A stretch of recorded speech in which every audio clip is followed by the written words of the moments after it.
Telangana would go last to the poll, and date of poll is 30th November, with the date of issue of Gazette notification being 3rd of November. 2024 general ఎలక్షన్కు సెమీఫైనల్గా భావించేటువంటి 5 రాష్ట్రాల ఎన్నికలకు సంబంధించినటువంటి schedule విడుదలైంది. ఇప్పటివరకు కూడా దేశవ్యాప్తంగా ప్రజల్లో ఒక సందేహం ఉంది, ఎలక్షన్ జరుగుతుందా లేకపోతే కేంద్ర ప్రభుత్వం చెప్తున్నట్లుగా జమిలీ ఎలక్షన్ జరుగుతుందా అనేటువంటి సందేహాలు ఉన్నాయి. వాటన్నింటికీ కూడా చెక్ పెడుతూ కేంద్ర ఎన్నికల సంఘం సిఈసి ఇవాళ ఎలక్షన్ షెడ్యూల్ను ఢిల్లీలో విడుదల చేసింది. కేంద్ర ఎలక్షన్ కమిషన్ విడుదల చేసిన షెడ్యూల్ ప్రకారం దాదాపు నెల రోజుల పాటు దేశవ్యాప్తంగా కూడా ఎన్నికలు 5 రాష్ట్రాల్లో జరగనున్నాయి. మన తెలంగాణతో పాటు మిజోరాం, ఛత్తీస్గఢ్, రాజస్థాన్, మధ్యప్రదేశ్ రాష్ట్రాల్లో ఈ ఎలక్షన్లు జరగబోతూ ఉన్నాయి. మొట్టమొదటిసారిగా మిజోరాం తోటి ఎలక్షన్ ప్రక్రియ ప్రారంభమవుతుంది. నవంబర్ 7వ తేదీన మిజోరాం ఎలక్షన్లు మొదలవుతాయి. తెలంగాణకు సంబంధించి ఎలక్షన్ నవంబర్ 30వ తేదీన జరుగుతుంది. అన్ని రాష్ట్రాలకు సంబంధించినటువంటి ఫలితాలు మాత్రం డిసెంబర్ 3వ తేదీన ఫలితాలు విడుదల కానున్నాయి. సో ఇప్పుడు ఈ ఎలక్షన్ ప్రకటనతోటి ఇటు తెలంగాణలో ఎలక్షన్ కోడ్ అమలవుతుంది. ఎలక్షన్ కోడ్ అమల్లోకి వచ్చినట్లే అలాగే మిగతా రాష్ట్రాల్లో కూడా ఎక్కడెక్కడ ఎన్నికలు జరుగుతున్నాయో ఇక్కడ అన్ని చోట్ల కూడా ఎలక్షన్ కోడ్ అమల్లోకి వచ్చింది. చాలా సిగ్నిఫికెంట్ డెవలప్మెంట్ ఇది. ఎందుకంటే 2024లో దేశవ్యాప్తంగా జరిగేటువంటి పార్లమెంట్ ఎలక్షన్కు సంబంధించి చాలా రాష్ట్రాల్లో ఈ ఎన్నికలు జరుగుతున్నాయి కాబట్టి చాలా నియోజకవర్గాల్లో అసెంబ్లీ నియోజకవర్గాల్లో ఈ ఎన్నికలు జరుగుతున్నాయి కాబట్టి ఖచ్చితంగా కూడా చాలా సిగ్నిఫికెంట్గా భావిస్తూ ఉంటారు. ఇక్కడ వచ్చిన రిజల్ట్ ఆల్మోస్ట్ రిఫ్లెక్ట్ అవుతుంది, జనరల్ ఎలక్షన్లో కూడా రిఫ్లెక్ట్ అవుతుంది. లేకపోతే దేశవ్యాప్తంగా ప్రజల మూడ్ ఎలా ఉందో తెలుసుకోవడానికి ఈ ఎన్నికలు ఉపయోగపడతాయి. ఎవరి విశ్లేషకులకైనా కానీ లేకపోతే రాజకీయ పార్టీలకైనా కూడా ఈ ఎన్నికలు ఉపయోగపడతాయి కాబట్టి చాలా సిగ్నిఫికెంట్ డెవలప్మెంట్ అనుకోవచ్చు.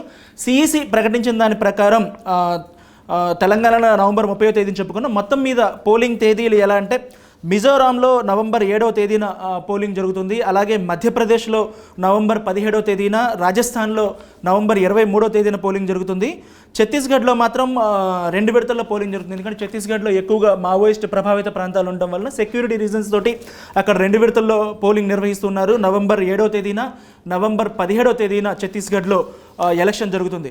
ఇక మొత్తం మీద సిఈసి చెప్పినటువంటి డేటా ఏంటంటే దేశవ్యాప్తంగా కూడా 679 అసెంబ్లీ నియోజకవర్గాల్లో ఈ ఎలక్షన్ జరుగుతుంది. 679 అంటే సగటున ఇటు ఆంధ్ర తెలంగాణలో ప్రతి 7 అసెంబ్లీ నియోజకవర్గాలకు ఒక పార్లమెంటు స్థానం అనుకుంటే కనుక ఈ 679 కనుక మనకు సుమారుగా లెక్క చూసుకుంటే దాదాపుగా 100 పార్లమెంటు స్థానాల్లో పరిధిలో ఎన్నికలు జరుగుతున్నట్లుగా మనం భావిస్తూ ఉండవచ్చు. అలాగే దేశవ్యాప్తంగా కూడా జాగ్రఫికల్గా చూసినా కూడా కొన్ని రాష్ట్రాలు అంటే హిందీ బెల్ట్లో ఎలా ఉంది, సౌత్లో ఎలా ఉంది, నార్త్ ఈస్ట్లో ఎలా ఉంది అనేటువంటి గమనించడం కోసం కూడా ఇది అబ్జర్వ్ చేయొచ్చు. ఎందుకంటే ప్రధానమైనటువంటి పెద్ద రాష్ట్రాలు ఛత్తీస్గఢ్, మధ్యప్రదేశ్, రాజస్థాన్ చాలా పెద్ద రాష్ట్రాలు ఇవి. ఇక్కడ జరిగేటువంటి ఫలితాలు అనేవి హిందీ బెల్ట్లో ప్రజలు ఏ విధంగా ఆలోచిస్తున్నారనేటువంటి విషయాన్ని రిఫ్లెక్ట్ చేస్తూ ఉంటాయి. అలాగే మిజోరాం ఎలక్షన్ కూడా నార్త్ ఈస్ట్ పబ్లిక్ ఎలా రియాక్ట్ అవుతున్నారు అనేది తెలుస్తుంది. ఇక తెలంగాణ సౌత్కి సంబంధించి ఇప్పుడు ప్రస్తుతం అధికారంలో ఉన్నటువంటి భారతీయ జనతా పార్టీ సౌత్లో 2 రాష్ట్రాల్లో మాత్రమే బలంగా ఉంది. ఒకటి తెలంగాణ, 2 కర్ణాటక.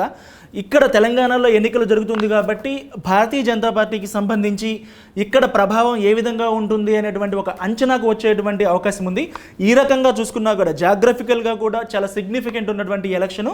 అలాగే 100 పార్లమెంటు స్థానాలంటే దాదాపుగా 4వ వంతు పార్లమెంటు స్థానాల్లో ఎన్నికలు జరుగుతున్నాయి. ఆ రకంగా సిగ్నిఫికెంట్ ఉంది. అలాగే కొన్ని ప్రధానంగా మొత్తం డిసైడ్ చేసేది జనరల్ ఎలక్షన్ డిసైడ్ చేసేది హిందీ బెల్ట్ ఏ విధంగా స్పందిస్తుంది అనేటువంటి విషయం కూడా ఈ ఎలక్షన్ ద్వారా తెలుస్తుంది.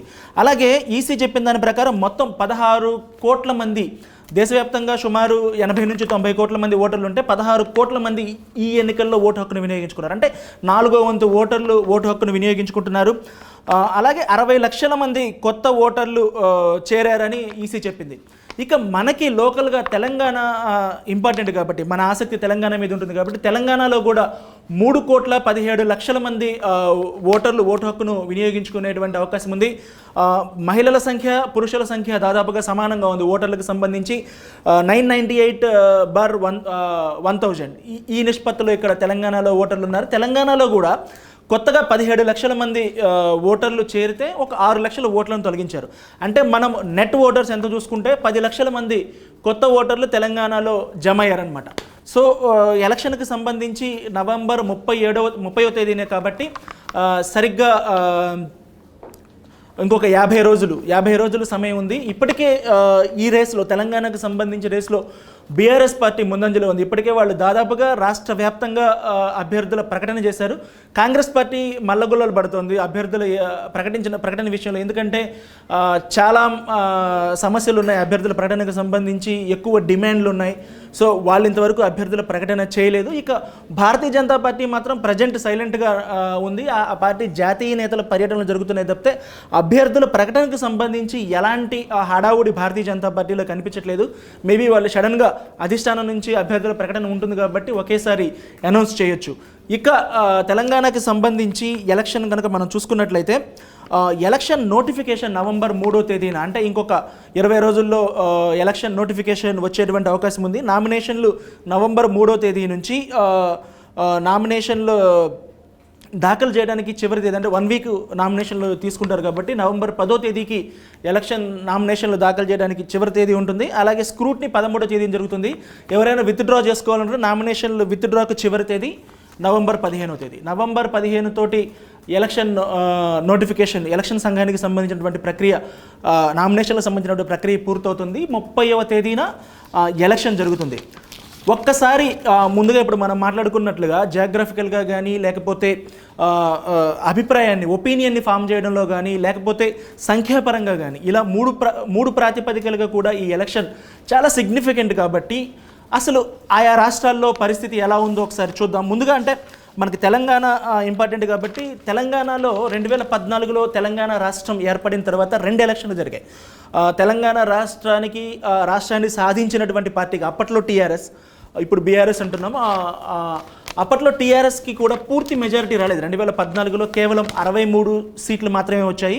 119 స్థానాలు ఉన్నటువంటి తెలంగాణలో 60 సీట్లు వస్తే ఎవరైనా అధికారాన్ని ఫామ్ చేయడానికి అవసరమైనటువంటి నెంబర్ అని చెప్తాము. అలాంటి చోట కేవలం 3 సీట్లు మాత్రమే ఎక్కువగా వచ్చాయి. అప్పుడు తెలంగాణలో 3 పార్టీలు కూడా ఓ రకంగా, అప్పుడు తెలుగుదేశం పార్టీ కూడా బలంగానే ఉంది, వాళ్ళు కూడా 14 సీట్లు సంపాదించారు. కాంగ్రెస్ పార్టీ 23 స్థానాలు సంపాదించింది. ఈ 3 పార్టీలు బలంగా పోటీ పడడం వల్ల అప్పట్లో ఓటర్లు 3 పార్టీలకు కొంచెం సిగ్నిఫికెంట్గా ఇచ్చారు. తెలంగాణ స్లైట్ ఎడ్జ్లో టీఆర్ఎస్ పార్టీ అప్పుడు అధికారాన్ని ఫామ్ చేయగలిగింది. ఆ తర్వాత కాంగ్రెస్లోంచి కొంతమందిని, అలాగే ఆ తర్వాత 2018లో కేసీఆర్ ముందస్తు ఎన్నికలకు వెళ్ళారు. తెలంగాణలో షెడ్యూల్ ప్రకారం 2019లో ఎన్నికలు జరగాల్సి ఉంది.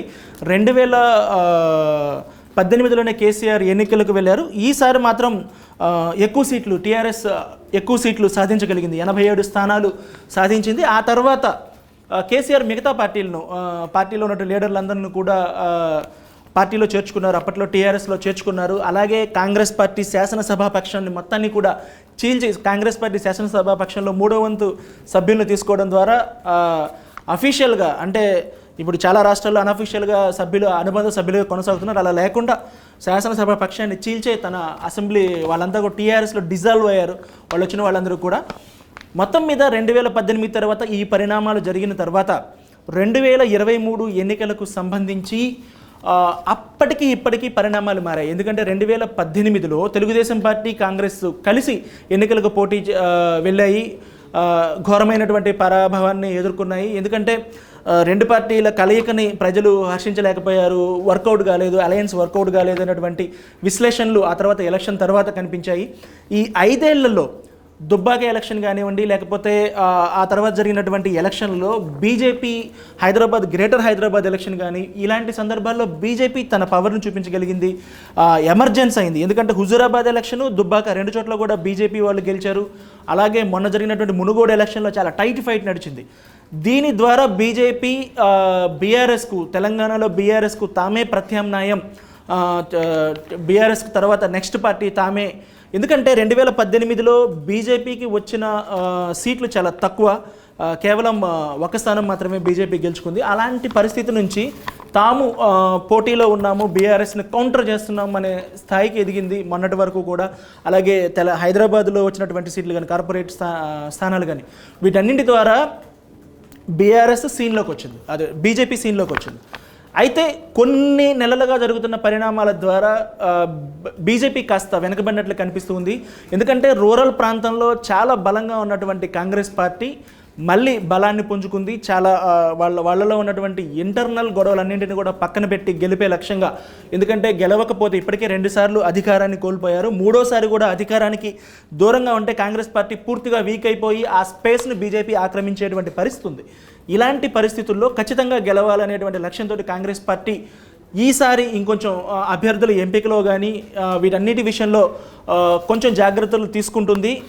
ఇప్పుడు రాజకీయ పరంగా ఉన్నటువంటి విశ్లేషణల ప్రకారం ఏంటంటే బీజేపీ వర్సెస్ బీఆర్ఎస్ అన్నట్లుగా ఉన్నటువంటి పోటీ ఇప్పుడు 3 పార్టీలు బలంగా ఉన్నాయి, లేకపోతే బీఆర్ఎస్ వర్సెస్ కాంగ్రెస్గా మారింది. ఇలాంటి పరిస్థితుల్లో తెలంగాణలో ఎలాంటి ఫలితం వస్తుందనేటువంటి ఆసక్తి ప్రతి ఒక్కరిలో కూడా ఉంది. తెలంగాణ ప్రజలు ఏ విధంగా స్పందించబోతున్నటువంటి ఆసక్తి ప్రతి ఒక్కరిలో కూడా ఉంది. ఒకవేళ 3 పార్టీలు తీవ్రంగా పోటీ పడితే కనుక తెలంగాణలో హంగ్ అసెంబ్లీ వచ్చేటువంటి అవకాశం ఉంది. ఎందుకంటే 2014లో కూడా టీడీపీ, కాంగ్రెస్, బీఆర్ఎస్ విడిగా పోటీ చేసినప్పుడు కన్సిడరబుల్ సీట్లు 3 పార్టీలకు వచ్చాయి కాబట్టి కేవలం 3 స్థానాలు ఎక్కువగా సాధించి తెలంగాణలో బీఆర్ఎస్ టీఆర్ఎస్ అధికారంలోకి రాగలిగింది. అలాంటి టైట్ ఫైటే కనుక ఇప్పుడు ఉంటే కనుక ఖచ్చితంగా తెలంగాణలో హంగ్ అసెంబ్లీ ఏర్పడడానికి కూడా చాలా అవకాశాలు ఉన్నాయి. ఇలాంటి పరిస్థితిని వినియోగించుకోవడం కోసం కొన్ని పార్టీలు, ముఖ్యంగా మజ్లిస్ వంటి పార్టీలు కాచుకున్నాయి. ఎందుకంటే వాళ్ళు ఖచ్చితంగా 7 స్థానాల్లో వాళ్ళు ఖచ్చితంగా గెలిచేటువంటి పరిస్థితి ఉంది కాబట్టి ఏ పార్టీకి మెజారిటీ రాని పరిస్థితుల్లో తాము కింగ్ మేకర్లో అవుతామనేటువంటి అంచనాతోటి మజ్లిస్ ఉంది. కాబట్టి ఎన్ని వేరియేషన్స్ ఉన్నాయి కాబట్టి తెలంగాణ ఎలక్షన్కు సంబంధించి. అలాగే ఇంకొక రీసెంట్ డెవలప్మెంట్, తెలుగుదేశం పార్టీ మొన్నటిదాకా పూర్తిగా వదిలేసింది. తెలంగాణలో తాము పోటీలో ఉన్నాము అనేటువంటి ప్రభావాన్ని కూడా చూపినటువంటి తెలుగుదేశం పార్టీ ఈ మధ్య కాలంలో చంద్రబాబు నాయుడు అరెస్టు తర్వాత తామకి బలం ఉన్నటువంటి తెలంగాణలో తమ పట్టు ఉన్నటువంటి ప్రాంతాల్లో తమ బలాన్ని కూడా నిరూపించుకోవాలి, తమ సిగ్నిఫికెన్స్ని చూపించుకోవాలనేటువంటి ఆలోచనలో ఉంది. కాబట్టి వాళ్ళు కూడా తెలంగాణలో ఒంటరిగా పోటీ చేస్తామని చెప్తూ ఉన్నారు. బీఆర్ఎస్ నాయకత్వం చంద్రబాబు అరెస్టు విషయాన్ని లైట్ తీసుకోవడము, లేకపోతే కొన్ని కామెంట్లు, ఇలాంటి వాటికి వ్యతిరేకంగా తెలుగుదేశం పార్టీ స్పందిస్తే అక్కడికి వాళ్ళకు కూడా కొన్ని స్థానాల్లో, వాళ్ళు బలంగా ఉన్న స్థానాల్లో వచ్చేటువంటి అవకాశం ఉంది. అలాగే పవన్ కళ్యాణ్ కూడా తెలంగాణ ప్రాంతంలో 32 నియోజకవర్గాలకు సంబంధించి నియోజకవర్గ ఇన్ఛార్జీలను ప్రకటించారు. ఆంధ్రాలో ఎలాగో పొత్తు ఉంటుందంటున్నారు కాబట్టి తెలంగాణలో 2 పార్టీలు కలిసి పోటీ చేస్తే ఎలా ఉంటుంది, కొన్ని స్థానాల్లో ప్రభావం చూపగలుగుతారనే చూడాలి. అలాగే వైఎస్ షర్మిల పార్టీ అయితే ఇప్పటివరకు ఎలాంటి ప్రభావం కనిపించట్లేదు, ఏ నియోజకవర్గాల్లో కూడా ఎలాంటి ప్రభావం కనిపించట్లేదు. ఒకవేళ ఓట్ల రూపంలో వాళ్ళకి ఎన్ని వస్తాయి, వాళ్ళు గెలవకపోయినా వేరే వాళ్ళ అవకాశాలని ఏ విధంగా దెబ్బతీస్తారనేది కూడా గమనించాల్సి ఉంది. ఇన్ని పర్మిటేషన్స్ అండ్ కాంబినేషన్స్ ఉన్నాయి కాబట్టి తెలంగాణ ఎలక్షన్కి సంబంధించి చాలా సిగ్నిఫికెన్స్ ఉంది. నవంబర్ 30వ తేదీన తెలంగాణ ఓటరు దాదాపుగా 3,17,00,000 మంది ఓటర్లు వీళ్ళు ఎలా స్పందిస్తారనేది చాలా కీలకంగా మారింది. అయితే తెలంగాణ ఓటర్ ఎలా స్పందిస్తున్నారు అన్న విషయాన్ని చూడడం కోసం ఇవాళ సాయంత్రం ABP C voter live opinion poll విడుదల చేయబోతోంది. మీరందరూ కూడా సి ఓటర్ని అబ్జర్వ్ చేయండి, తెలంగాణ ఓటర్ ఏ విధంగా స్పందించబోతున్నారో. Stay tune.